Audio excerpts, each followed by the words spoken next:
Topic का नाम है stress strain diagram for ductile and brittle materials. जहां पर आप देख सकते हैं दिस इज द डायग्राम, ये डायग्राम ये कर्व है बेसिकली। ये क्वेश्चन किस तरह से आता है वो एक बार समझ लीजिए। Draw stress strain diagram for ductile material and brittle material, या तो डक्टाइल और ब्रिटल मटेरियल के नाम से आएगा, या फिर कई बार, क्योंकि आपको मैं बता देता हूं जो डक्टाइल मटेरियल होते हैं, जो कौन से मटेरियल होते हैं, डक्टाइल मटेरियल, माइल्ड स्टील जो है बेस्ट एग्जांपल है, माइल्ड स्टील इसका, डक्टाइल मटेरियल का। और एक होता है आपका ब्रिटल मटेरियल, कौन सा मटेरियल, ब्रिटल मटेरियल, यहां पर आप देख सकते हैं लिखा हुआ है। तो ब्रिटल मटेरियल का जो बेस्ट एग्जांपल है that is the cast iron. तो कई बार वो डक्टाइल मटेरियल ब्रिटल मटेरियल ना बोल करके क्या बोल देता है, तो draw stress strain diagram for mild steel and cast iron. Ductile material और भी हैं माइल्ड स्टील के अलावा, ब्रिटल मटेरियल और भी हो सकते हैं कास्ट आयरन के अलावा, लेकिन अगर आपसे डक्टाइल और ब्रिटल मटेरियल के लिए पूछ रहा है तो आपको माइल्ड स्टील का और कास्ट आयरन का यही डायग्राम आपको बना करके आने हैं। तो ये डायग्राम आप बनाओगे ब्रिटल मटेरियल के लिए यानी कास्ट आयरन के लिए, इसको बताऊंगा अभी, समझाऊंगा आपको।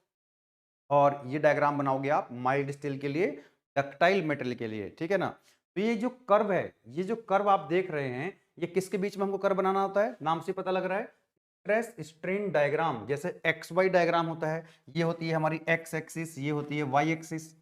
एक्स एक्सिस जो हॉरिजॉन्टल एक्सिस होती है, एक्स होता है इंडिपेंडेंट और वाई एक्स पर डिपेंड करता है, तो वाई क्या हो जाएगा, डिपेंड करेगा, डिपेंडेंट फंक्शन होता है। तो यहां पर एक्स की जगह क्या आ जाएगा, एक्स की जगह आएगा यहां पर स्ट्रेन। तो हमेशा याद रखेंगे आप लोग, आप हमेशा आप याद रखेंगे कि स्ट्रेन को हम एक्स एक्सिस पे दिखाते हैं, और जो स्ट्रेस होती है, स्ट्रेस को हम कहां पे दिखाएंगे, वाई एक्सिस। का मतलब ये हुआ, का मतलब ये हुआ कि जो y की जगह हमने स्ट्रेस को लिखा, मतलब जो स्ट्रेस है वो डिपेंड करेगी किस पे, स्ट्रेन पे डिपेंड करेगी। स्ट्रेन की वजह से क्या आती है, स्ट्रेस डेवलप होती है किसी भी मटेरियल के अंदर।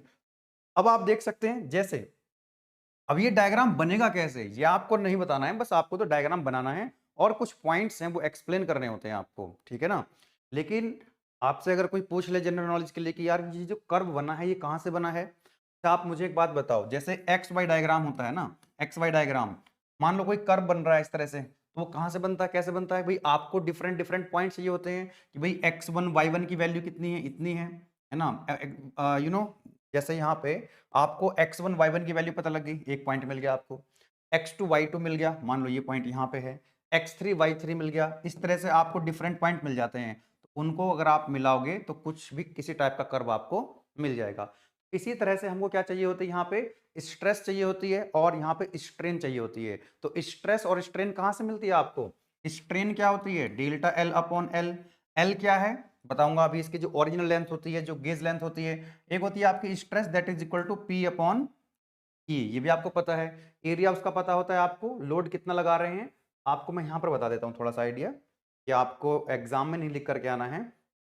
देखो जो कर्व हमारा बनता है, ये जिस भी मटेरियल के लिए हम कर्व ड्रॉ कर रहे हैं, whether it is cast iron और माइल्ड स्टील या फिर और भी कोई मटेरियल हो सकता है, उसका हमने एक स्पेसिमेन लेना होता है। माइल्ड स्टील का मान के चल रहे हैं कि माइल्ड स्टील का लेना, तो ये माइल्ड स्टील का हमने क्या लिया यहाँ पे, मान लो ये माइल्ड स्टील है, माइल्ड स्टील का हमने क्या लिया, एक स्पेसिमेन ले लिया यहाँ पर, ये ले लिया।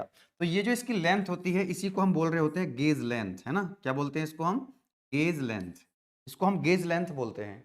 ये जो माइल्ड स्टील का स्पेसिमेन है, इस स्पेसिमेन को हमने क्या रखना है कि एक यूनिवर्सल टेस्टिंग मशीन होती है, यूटीएम जिसको हम कहते हैं, पहले आपके सिलेबस में हुआ करती थी मैकेनिक्स की लैब के अंदर, आपको ये एक्सपेरिमेंट करना होता था जो मैं आपको बता रहा हूं अभी, है ना, लेकिन अभी सिलेबस में नहीं है। तो ये जो स्पेसिमेन है आपने इसको लिया और इसको यहाँ पर फिक्स कर दिया, यहाँ पर दो जॉ होते हैं, अपर जॉ और लोअर जॉ, तो इस तरह से यहाँ पर ये क्या होता है, पूरा का पूरा फिक्स हो जाता है लाइक दिस, ठीक है। अब ये जो नीचे वाला है इसको नीचे से तो कर देते हैं फिक्स, और फिर इस मशीन की हेल्प से इसके ऊपर हम फोर्स लगाते हैं, मतलब एक तरह से ये समझो कि इस स्पेसिमेन को हम खींच रहे होते हैं ऊपर की तरफ, धीरे धीरे थोड़ा थोड़ा फोर्स बढ़ाते, ग्रेजुअली फोर्स को लगा इंक्रीज करते जाएंगे, किसकी हेल्प से, with the help of UTM, universal testing machine. Universal testing machine की हेल्प से हम इस पर क्या कर रहे हैं, जैसे यहाँ पर देखो फोर्स लगा हुआ है, तो जैसे जैसे फोर्स लगाओगे तो माइल्ड स्टील क्या होगा, धीरे धीरे उसकी लेंथ इंक्रीज होती जाएगी, देखो और लेंथ इंक्रीज हुई और लेंथ, आपने फोर्स बढ़ाते जा रहे हो, लगातार फोर्स बढ़ाते जा रहे हो, ग्रेजुअली इंक्रीज करते जा रहे हो, तो लेंथ इसकी इंक्रीज करती जा रही है। थोड़ी देर के बाद क्या होगा कि भाई इस तरह से नेक फॉर्मेशन होने लग जाएगी। देखो ये नेक फॉर्मेशन होने लगी, और जब तक हम उस पर फोर्स लगाते चले जाएंगे जब तक ये क्या ना हो जाए, फ्रैक्चर ना हो जाए, यानी कि ये क्या हो जाएगा, फ्रैक्चर हो जाएगा, ये ब्रेक हो जाएगा। अब इसका जो बिहेवियर है वो हमको पता लगता है कि किस तरह से ये फ्रैक्चर हुआ है, किस तरह से ये फ्रैक्चर हुआ है। अलग अलग मेटल्स का अलग अलग बिहेवियर होता है, अलग अलग कर्व निकल करके आता है, ठीक है ना। तो आपसे अगर कोई पूछे कि जो आप डायग्राम ड्रॉ करते हो, जो कर्व ड्रॉ करते हो, ये कहां से मिलता है आपको, एक्सपेरिमेंट से मिलता है। कौन सी मशीन पर एक्सपेरिमेंट करते हैं, यूनिवर्सल टेस्टिंग मशीन, यूटीएम पर हम इसको टेस्ट करते हैं, ठीक है। तो यहां पर जो आप फोर्स लगाओगे, आपको क्या करना है, आपको तो stress versus strain diagram draw करना है। स्ट्रेस पता है आपको P अपॉन A होता है, एरिया इसका आपको पहले से ही पता है, इसका कुछ डायमीटर होगा, यानी कि A कितना हो जाएगा आपका π/4d²। तो A तो आपको पहले से ही पता है। अगर आपको A पता है और P की वैल्यू कहां से मिल जाएगी, आपको मशीन से मिल जाएगी ना। आप एक्सटर्नल फोर्स लगा रहे हो, कितना फोर्स लगा रहे हो वो मशीन बताएगी, यूटीएम, है ना। तो यहां से आपको अलग अलग लोड चेंज करते जाओगे, P1 P2 P3 इंक्रीज करते जाओगे, तो उसके करस्पॉन्डिंग यहाँ से मिल जाएगी, यहाँ से स्ट्रेस मिलती चली जाएगी। इसके बाद इसकी लेंथ भी आपको पता होती है पहले से, जिस स्पेसिमेन के ऊपर आप टेस्ट कर रहे हो, लेंथ अगर आपको पता है तो वहां से आपको स्ट्रेन मिल जाती है, change in length upon original length से। ओरिजिनल लेंथ आपको पता है, गेज लेंथ इसकी पता है। अब ये डेल्टा एल कहां से आएगा, डेल्टा एल भी आपको मशीन से पता लग जाएगा। यहाँ पर हम एक स्पेसिमेन के ऊपर एक्सटेंसोमीटर लगा देते हैं, वो डेल्टा एल आपको बता देगा, है ना। आपने इतना फोर्स लगाया, इतनी स्ट्रेस मिल गई, यहां से डेल्टा एल पता लग गया, एल आपको पहले से पता है, तो यहां से आपको स्ट्रेन मिल जाएगी। अल्टीमेटली आपको अलग अलग फोर्स के लिए अलग अलग आपको स्ट्रेस और स्ट्रेन मिलती चली जाएगी, और आपको बहुत सारे ढेर सारे पॉइंट्स मिल जाएंगे। पहला पॉइंट, जब आपने यहाँ पर देखो, मैं दिखा रहा हूँ इसको, कि ये बोल देते हैं इसको, ये है जीरो, ओ बोल देते हैं इसको। तो अभी कोई लोड नहीं लगा हुआ है, अभी स्पेसिमेन के ऊपर लोड कितना है, जीरो है। तो कितनी स्ट्रेन होगी उस वहां पे, जीरो होगी, और स्ट्रेस भी कितनी होगी, जीरो होगी। अब आपने क्या करा, लोड को इंक्रीज किया। जैसे ही लोड को इंक्रीज करोगे तो उसके अंदर डिफॉर्मेशन यानी कि स्ट्रेन आ जाएगी, और उसके करस्पॉन्डिंग स्ट्रेस डेवलप हो जाएगी, यानी कि इसकी कुछ वैल्यू मिल गई, इसकी कुछ वैल्यू मिल गई। मान लो आपको एक पॉइंट मिल गया यहाँ पे, है ना, इस तरह से। फिर आपने लोड को और इंक्रीज किया, और स्ट्रेन बढ़ी, और ये बढ़ गया स्ट्रेस, दूसरा पॉइंट मिल गया। तो इस तरह से आपको बहुत सारे पॉइंट्स मिलते चले जाएंगे, और आप उनको जो है ड्रॉ कर दोगे। और जब ड्रॉ कर दोगे, और जब इस कर्व को आप मिलाओगे, तो ये जो शेप मिलेगी इस तरह की, ये कर्व किसका होगा, मतलब माइल्ड स्टील का एक कर्व आपका बन जाएगा। पहली बात तो एक्सपेरिमेंट करा जाता है यूटीएम, यूनिवर्सल टेस्टिंग मशीन पे, तो इस तरह का बिहेवियर हमको मिलता है माइल्ड स्टील का। एग्जाम में क्या लिख के आना है आपको, एग्जाम में तो आपको ये लिख करके आना है कि स्ट्रेस स्ट्रेन डायग्राम को बनाना है, और इसके जो फीचर्स हैं वो आपको लिखने हैं, इसकी जो करेक्टरिस्टिक्स हैं वो आपको लिखनी होती है, ठीक है ना। चलो, अब क्या लिखना है, कौन कौन सी करेक्टरिस्टिक्स हैं वो एक बार देख लेते हैं। लिखा हुआ मैंने यहाँ पर एक चीज को, the stress strain curve for ductile material, ये डक्टाइल मटेरियल के लिए है, यानी कि किसके लिए है, डक्टाइल मतलब माइल्ड स्टील के लिए है। तो these are the following characteristics. Number one, proportional limit. ये प्रोपोर्शनल लिमिट कहां पे आएगी, यहां पे एक पॉइंट होगा आपका, दिस वन, इसको बोलेंगे पॉइंट ए। और पॉइंट ए का नाम क्या है, प्रोपोर्शनल लिमिट। क्या नाम है, प्रोपोर्शनल लिमिट। क्या होता है प्रोपोर्शनल लिमिट, क्या लिखेंगे आप इसके बारे में, अप टू दिस लिमिट, इस प्रोपोर्शनल लिमिट ए तक क्या होगा, stress is a linear function of strain and material obey the Hooke's law. आपने हुक्स लॉ पढ़ा इसकी पहली वाली क्लास में। तो हुक्स लॉ क्या कहता है आपको, कि भाई स्ट्रेस जो है that is directly proportional to strain. यहां से एक कांस्टेंट आता है जिसको हमने कैपिटल ई से लिखा था, यस और नो, और यहां से जो कैपिटल ई बनता है that is equal to sigma upon epsilon. ये होता है आपका हुक्स लॉ। तो वो यही कह रहा है कि जो पॉइंट ए है, जो पॉइंट ए है, जीरो से लेकर के ए तक स्ट्रेट लाइन होगी, और ये जो मटेरियल है ये हुक्स लॉ को ओबे करेगा, यानी y directly proportional to x, मतलब stress directly proportional to strain, और ये क्या होगी आपकी, एक स्ट्रेट लाइन होगी। This is a straight line.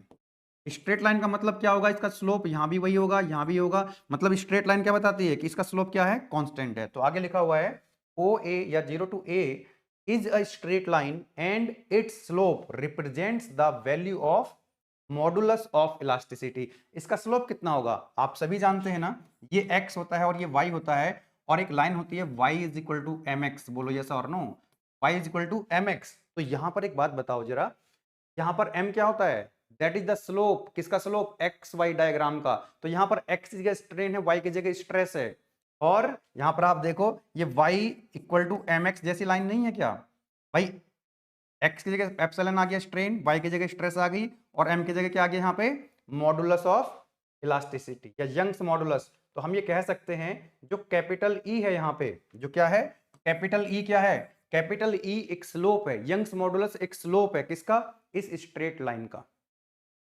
बात समझ में आ रही है। और ये स्लोप कांस्टेंट है, इसका मतलब यंग्स मॉडुलस यहां से लेकर के यहां तक क्या रहने वाला है, कांस्टेंट रहने वाला। तो ये तो बात होगी किसकी, प्रोपोर्शनल लिमिट की। दूसरी लिमिट आती है, एक जस्ट बात होती है, एक छोटी एक लिमिट और होती है जिसको हम पॉइंट बी से लिख रहे हैं, और ये जो पॉइंट बी है that is the elastic limit. कौन सी लिमिट है, इलास्टिक लिमिट। इलास्टिक लिमिट क्या होती है, देखो आपने क्या करा, इस स्पेसिमेन के ऊपर आपने फोर्स लगाया, कुछ आपने कुछ फोर्स लगाया, जैसे आप स्प्रिंग पे फोर्स लगाते हो, ऐसे आपने फोर्स लगाया, फोर्स को आपने रिमूव कर दिया, स्प्रिंग अपनी पोजीशन में वापस आ गया अपनी। और जो उसके मॉलिक्यूल्स होते हैं, जब आप किसी भी सॉलिड बॉडी के ऊपर, सॉलिड इलास्टिक बॉडी के ऊपर फोर्स लगाते हो एक्सटर्नल, तो बॉडी डिफॉर्म हो जाती है। बॉडी डिफॉर्म हो जाती है मतलब बॉडी की जो शेप एंड साइज है वो चेंज हो जाती है, यानी कि जो बॉडी के मॉलिक्यूल्स हैं वो डिस्प्लेस हो जाते हैं, अपनी जगह से अपनी जगह को छोड़ देते हैं। लेकिन जब आप लोड को रिमूव करते हो, तो जो बॉडी के मॉलिक्यूल्स हैं वो वापस अपनी ओरिजिनल पोजीशन को ऑक्यूपाई कर लेते हैं, मतलब बॉडी जो है अपनी ओरिजिनल शेप एंड साइज में वापस आ जाती है लोड को रिमूव करने के बाद। फिर आपने लोड और बढ़ाया, और फिर लोड को रिमूव किया, लोड को रिमूव करने के बाद, लोड को हटाने के बाद बॉडी फिर से अपनी ओरिजिनल शेप एंड साइज में वापस आ गई। फिर आपने लोड इंक्रीज किया, फिर बॉडी डिफॉर्म हुई, फिर लोड को हटाया, फिर बॉडी अपनी ओरिजिनल शेप में वापस आ गई। लेकिन वो कब तक होता रहेगा, कोई तो लिमिट आएगी ना। तो आपने लोड बढ़ाते जा रहे हो, बढ़ाते जा रहे हो, जब लोड को रिमूव करते हो तो बॉडी अपनी ओरिजिनल शेप एंड साइज में वापस आ जाती है। लेकिन एक लिमिट ऐसी आती है कि उस लिमिट के बाद अगर आप लोड और ज्यादा इंक्रीज करोगे, तो फिर लोड को जब रिमूव करोगे तो body will not regain its original shape and size. Body अपनी ओरिजिनल शेप एंड साइज में वापस नहीं आएगी, जो उसके मॉलिक्यूल्स हैं वो अपनी ओरिजिनल पोजीशन को ऑक्यूपाई नहीं करते हैं। उस लिमिट को हम कहते हैं इलास्टिक लिमिट। क्या बोलते हैं उसको हम, इलास्टिक लिमिट बोलते हैं। लिखा हुआ है ना यहाँ पे इलास्टिक लिमिट, जो पॉइंट बी है। मतलब ये हुआ कि अगर मान लो इस यहां से आपने लोड रिमूव किया, तो बॉडी अपनी ओरिजिनल शेप एंड साइज वापस आ गई, यहां तक भी, यहां तक भी, यहां तक, मतलब बी तक ऐसा होता रहेगा। बी तक अगर आप लोड अप्लाई कर रहे हो तो बॉडी जो है वो ओरिजिनल शेप एंड साइज में वापस आ रही है। लेकिन बॉडी पॉइंट बी के बाद, यानी कि इलास्टिक लिमिट के बियॉन्ड अगर आप लोड लगाओगे, तो बॉडी अपनी ओरिजिनल शेप एंड साइज में वापस नहीं आएगी। तो वही लिखना है आपको कि इलास्टिक लिमिट क्या रिप्रेजेंट करती है, it represent the maximum stress up to which the material is still able to regain its original shape and size after removal of load. Up to this point deformation is recoverable. मतलब क्या हुआ कि इस point तक अगर आप load को remove करोगे तो डिफॉर्मेशन रिकवर हो जाएंगे, मतलब डिफॉर्मेशन डिसअपियर हो जाएंगे, बॉडी अपनी ओरिजिनल शेप एंड साइज में वापस आ जाएगी। ठीक है ना। अब बी के बाद आपने लोड और इंक्रीज किया, तो यहां पर एक लिमिट आएगी, उसको बोलेंगे हम पॉइंट सी। और एक यहां पर एक लिमिट दिखाई, एक पॉइंट यहां पर दिखाई देगा आपको, जिसको बोलेंगे हम पॉइंट डी। पॉइंट सी को बोला जाता है अपर यील्ड पॉइंट, डी को बोला जाता है लोअर यील्ड पॉइंट, है ना। यहां पर आप देख सकते हैं लिखा हुआ है पॉइंट सी और पॉइंट डी। पॉइंट सी क्या है, upper yield point, and point D is what, lower yield point. क्या होते हैं ये, इसको जरा ध्यान से ऑब्जर्व करो, आप इसको ध्यान से ऑब्जर्व करो। आपने देखा यहां से लोड इंक्रीज कर रहे हो, स्ट्रेन आ रही है, स्ट्रेस। तो लेवल डायग्राम में चलते हैं अभी।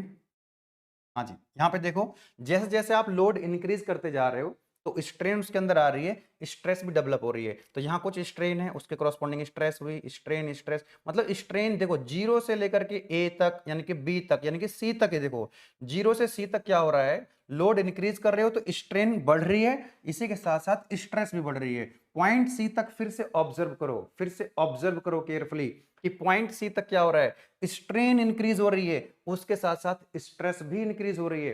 लेकिन पॉइंट सी से पॉइंट डी तक, पॉइंट सी से पॉइंट डी तक क्या हो रहा है, मतलब स्ट्रेन तो बढ़ रही है। देखो सी से डी तक स्ट्रेन तो बढ़ रही है, स्पेसिमेन की लेंथ तो बढ़ रही है, लेकिन स्ट्रेस डिक्रीज हो रही है, स्ट्रेस जो है वो डिक्रीज हो रही है, स्ट्रेस बढ़ नहीं रही है।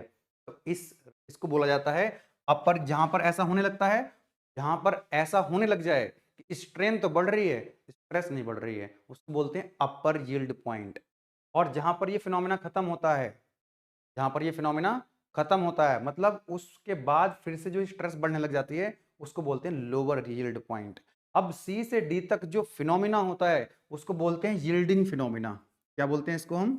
तो बोलते हैं यील्डिंग फिनोमेना, यील्डिंग फिनोमेना। तो सी से डी तक क्या होता है, जो मॉलिक्यूल्स हैं वो मतलब अपने फिर से रीस्ट्रक्चर होने लग जाता है। मतलब सी से डी तक क्या होता है, स्ट्रेंथ उसकी बढ़ने लगती है, धीरे धीरे उसकी हार्डनेस बढ़ने लगती है। उसके बाद आपको और लोड इंक्रीज करना पड़ता है उसके अंदर स्ट्रेस को डेवलप करने के लिए। तो आप यहां से देख रहे हैं डी से लेकर के यहां तक, इस पॉइंट तक जो है, पॉइंट ई बोलते हैं इसको, इसको बोलते हैं ultimate stress point, ultimate stress point. इस पॉइंट के करस्पॉन्डिंग अगर आप देख रहे हो तो ये है आपकी मैक्सिमम स्ट्रेस, यस और नो। इसके करस्पॉन्डिंग अगर आप देख पा रहे हैं तो ये मैक्सिमम स्ट्रेस इस पूरे कर्व के अंदर, इस पूरे कर्व के अंदर, इस पूरे कर्व के अंदर यहां पर पॉइंट ई पर जो स्ट्रेस है दैट इज मैक्सिमम, इसलिए बोलते हैं इसको ultimate stress point, maximum stress point. ठीक है ना? तो जहां पर मैक्सिमम स्ट्रेस होगी उसको बोलेंगे ultimate stress point.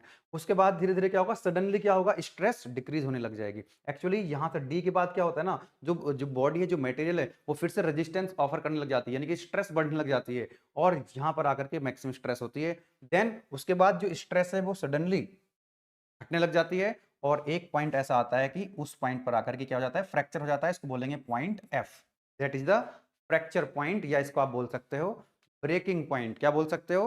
Breaking point. यहां पे आप देख सकते हैं, यहाँ पे आपने लोड इंक्रीज करते जा रहे हो, इस तरह से नेक फॉर्मेशन हुआ, और यहाँ पर क्या हो गया, ये फ्रैक्चर हो गया। क्या हो गया? फ्रैक्चर हो गया, ब्रेकिंग हो गया। तो इस पॉइंट पर जहां पर ये ब्रेक हुआ है, इसी को बोला जाता है क्या? That is the breaking point. क्या बोलोगे? That is the breaking point या फ्रैक्चर पॉइंट। वो सारी चीजें यहाँ पर लिखी है, upper yield point, lower yield point के बारे में लिखा हुआ है, अल्टीमेट स्ट्रेस पॉइंट के बारे में लिखा हुआ है, ई के बारे में, ब्रेकिंग पॉइंट के बारे में लिखा हुआ है। तो ये सारे पॉइंट्स आप लिख करके आओगे, क्योंकि ये लॉन्ग क्वेश्चन आता है, कई बच्चों की ये शिकायत होती है कि सर हम लिख के तो बहुत आए हैं, हमारे नंबर नहीं मिले हैं उतने। 7 मार्क्स का क्वेश्चन था, हमको तो 3 नंबर दिए, 4 नंबर दिए हैं। क्योंकि जब लॉन्ग क्वेश्चन आया है और थ्योरेटिकल है, तो कम से कम 3 से 4 पेजेस आपको लिखने हैं, कंटेंट को बढ़ाना पड़ेगा, सफिशिएंट अमाउंट ऑफ कंटेंट आपको लिखना होगा, तब जाकर के आपको पूरे नंबर मिलते हैं। नीट एंड क्लीन डायग्राम बनाओगे प्रॉपर तरीके से, लाइक दिस। देन उसके बाद ये सारे पॉइंट्स एक्सप्लेन करोगे, ये सारे पॉइंट्स एक्सप्लेन करोगे। इससे पहले आप ये भी लिख सकते हो कुछ एक दो पॉइंट्स के बारे में, कि भाई stress strain diagram is a graphical representation of the relationship between stress and strain. ये सब लिख सकते हो, है ना? ये काफी इंफॉर्मेशन देता है। ये जो डायग्राम है, it provides the valuable information about the material mechanical property. जो डायग्राम है, इसके डायग्राम की हेल्प से हम जो मेटल की प्रॉपर्टीज होती हैं, सॉलिड मेटल की जो प्रॉपर्टीज होती हैं, उनको हम एनालाइज कर सकते हैं। वहां से हमको कई सारी इंफॉर्मेशन मिल जाती हैं। Ductile and brittle materials have different stress strain behaviour. Stress strain का अलग अलग बिहेवियर होता है, डक्टाइल के लिए अलग होगा, ब्रिटल के लिए अलग होगा। ठीक है? डक्टाइल मटेरियल्स क्या होते हैं? Ductile materials are capable of undergoing, इनके अंदर प्लास्टिकल डिफॉर्मेशन हो सकते हैं। जैसे यहाँ पे आप देखो एक बार, इस डायग्राम को अगर देख रहे हो, तो दो मटेरियल अगर हम सेलेक्ट करें, एक ब्रिटल मटेरियल और एक डक्टाइल मटेरियल, तो ये तो देखो डक्टाइल मटेरियल धीरे धीरे करके क्या होता है, लेंथ इंक्रीज हो रही है, धीरे धीरे इंक्रीज हो रही है, नेक फॉर्मेशन हुई, और ये जो है फ्रैक्चर हुआ। आप देख रहे हैं इसकी जो है, यहाँ पर आप देख रहे हैं नेक फॉर्मेशन हुई, तब जाकर के ये फ्रैक्चर हुआ। मतलब ग्रेजुअली होता है यहाँ पर फ्रैक्चर। लेकिन जो ब्रिटल मटेरियल होता है, ब्रिटल, जैसे चौक है, चौक जो डस्टर से आप लिखते हो बोर्ड पे, तो चौक पे आप जब खींचोगे उसको, टेंसाइल फोर्स लगाओगे, तो वो तुरंत फ्रैक्चर हो जाएगा, तुरंत ब्रेक हो जाएगी। That is an example of brittle material. जैसे यहाँ पर अगर हम मेटल की बात करें, तो कास्ट आयरन जो है वो ब्रिटल मटेरियल होता है। यहाँ पर आप देखो, यहाँ पर इसकी जो डायमीटर डिक्रीज ही नहीं हुआ है, एकदम से सडनली फ्रैक्चर हो गया है, सडनली ब्रेक हो जाता है। कौन? ब्रिटल मटेरियल, है ना? तो ब्रिटल मटेरियल्स क्या होता है, वो सडनली ब्रेक हो जाता है, फ्रैक्चर हो जाता है, यील्डिंग भी नहीं होती है उसमें। तो जो लॉन्ग क्वेश्चन आता है, स्ट्रेस स्ट्रेन डायग्राम ड्रॉ करो, किसके लिए? माइल्ड स्टील के लिए और कास्ट आयरन के लिए। माइल्ड स्टील यानी कि डक्टाइल मटेरियल का मैंने आपको बता दिया है। अब आ जाओ यहाँ पे, stress strain diagram for brittle material. Brittle मतलब कास्ट आयरन। तो इसमें आपने देखा कि यहीं पर फ्रैक्चर हो जाता है, इसी पॉइंट पर। मतलब इसमें तो upper yield point, lower yield point, ultimate stress point, fracture point, मतलब फ्रैक्चर पॉइंट जो है यील्डिंग से पहले ही आ गया, यहाँ पे हो जाएगा इसका फ्रैक्चर। तो this is the breaking point और फ्रैक्चर पॉइंट आप इसको कह सकते हो। तो इसमें कोई यील्डिंग नहीं हुई है, जैसे आप यहाँ देख सकते हैं, जैसे इस डायग्राम में आपने देखा यहाँ पर अपर यील्ड पॉइंट है, लोअर यील्ड पॉइंट है, इस तरह से कर्व, तो ये हिस्सा आपको वहां पर मिलेगा ही नहीं, ये हिस्सा वहां पर आपको मिलेगा ही नहीं। यहाँ पर आपने देखा था कि भाई जो पॉइंट बी तक है, यहाँ तक जो है वो मतलब टेम्पोररी डिफॉर्मेशन होते हैं, इलास्टिक डिफॉर्मेशन कह सकते हो। यहाँ तक जो डिफॉर्मेशन हुए हैं वो इलास्टिक डिफॉर्मेशन है, लोड को हटाओगे तो डिफॉर्मेशन गायब हो जाएंगे, बॉडी अपनी ओरिजिनल शेप एंड साइज में वापस आ जाएगी इधर वाले रीजन में। लेकिन इधर वाला जो रीजन है ये बी के बाद वाला, ये सब प्लास्टिक डिफॉर्मेशन है, मतलब परमानेंट डिफॉर्मेशन है। एक बार डिफॉर्मेशन हो गए तो फिर वो वापस नहीं जाएंगे, वो परमानेंटली बॉडी की शेप एंड साइज क्या हो जाएगी, चेंज हो जाएगी। तो ये डक्टाइल मटेरियल के लिए ये वाला हिस्सा आपको नहीं देखने के लिए मिलेगा, किसमें, ब्रिटल मटेरियल में। यहाँ पर आप देख सकते हैं, तो ये इसमें ज्यादा डिफॉर्मेशन नहीं होते हैं, बहुत जल्दी फ्रैक्चर इसका हो जाता है। For brittle material like cast iron no appreciable deformation, deformation देखने के लिए यहाँ पर नहीं मिलते हैं बहुत ज्यादा, है ना। तो फेलियर अकर्स विदाउट यील्डिंग, बिना किसी यील्डिंग के, बिना किसी यील्डिंग के यहाँ पर ब्रेक हो जाता है, यानी कि फ्रैक्चर हो जाता है, फेल हो जाता है। यहाँ पर 2 पॉइंट लिखे हुए हैं, ductile materials give the indication before failure. जैसे आपने माइल्ड स्केल देखा, धीरे धीरे धीरे धीरे ऐसे चल रहा है, इंक्रीज हो रही है लेंथ, उसकी नेक फॉर्मेशन हुआ, तब फ्रैक्चर हुआ, दिखाई देगा आपको। लेकिन जो ब्रिटल मटेरियल होता है, fail suddenly without any indication, कोई इंडिकेशन नहीं, आपने फोर्स लगाया एकदम से टूट। So this is all about the stress strain diagram for ductile and brittle material, which is very very important। आप लोग पढ़ाई करते रहें, very all the best।